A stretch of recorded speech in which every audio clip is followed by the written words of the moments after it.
الحمد لله والصلاة والسلام على خير خلق الله محمد وعلى آله ومن والاه أما بعد.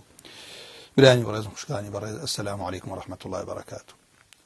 پیش من سپاس بو خوای پروردگار خوای گەورە بە فضل و رحمة خو هدايته وملائكة معيدا بو أم دين بيروزة وشون كوتي محمد المصطفى صلى الله عليه وسلم خوای گەورە بردوامي و پابندی و اخلاص و راستي با ملائكة من ببخشید. من هم إشارة بشتيو كم أيش أوتاني ك خوای پروردگار عز وجل لا باسي لا إله إلا الله توحيدا فاعلم أنه لا إله إلا الله كاو يعني بزانا ك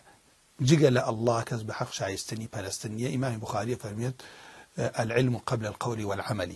يعني إنسان بيشوي هنجاويك بنيت عبادتك بكا پرستش بكا اشتبكا أبي علمي أو شيء لا بيت چونك بوش يوبي كاكا لا إخوة قبوله بوش يوبي كاكا سنتي بيغمبر صلى الله عليه وسلم وكو بيغمبري أعز فرميت صلى الله عليه وسلم من عمل عملا ليس عليه أمرنا فهو رد. أو يكردوية كان جام بدا ببي أمر وفرماني من نبيت عبادتي كان جام دا أو لدينا أو ورناجيريت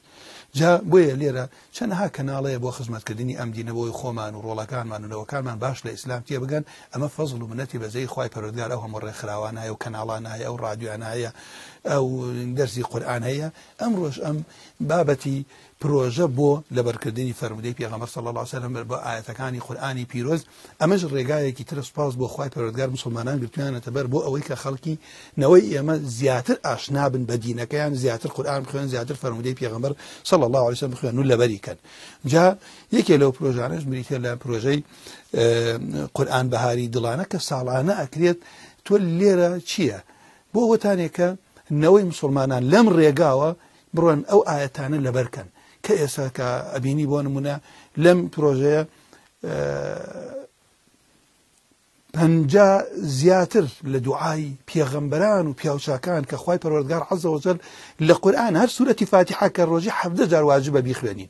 كوابو تو يمر بوتي قشتن من لدين من خوايا كدعايك لكوتا اكتيبي تا روجي قيامة دوبارا كريتو بو يما دابا زاندوه ابي ام دعاء چن ضرور بيه چن گرنگ بيه امت چن پيويستي پي بيت كوابو تو امر ريقايك اخيت بردستي مسلمانان كرو كشي مسلمانان بووي جوانتر لدينك يعني تيبقان باشان دعاء أصل الدعاء هو العبادة في غمرة فرمي صلى الله عليه وسلم أو دعوة لأخوانك أخوي پروردگار عز وجل ليك ترى أبيت كاو دعوة شتكر بيه بدل دعوة بكي ما ناكي ليك تيناكي بدل دعوة لناكي أقاد نازين دعوة لتشيكي جاء كدوتي بردستم كتابة أخوانيم دعانا لبرأكي جاء كاتيك زاني ليك تي أقي وإما بو باراسني دين من وجقل دين بو باراسني دنياش من لفتنة وجاروا بو باراسني رزقش مان همو لم دعانا حمويتي بو باراسن لن شر النفس لشر الشيطان لشر الدجمن خو باراسن لباري حرام خو باراسن لنخوشي خراب خو باراسن لويك خوا نعمتك كان مان لبسينيتو خواي داوي ليبكن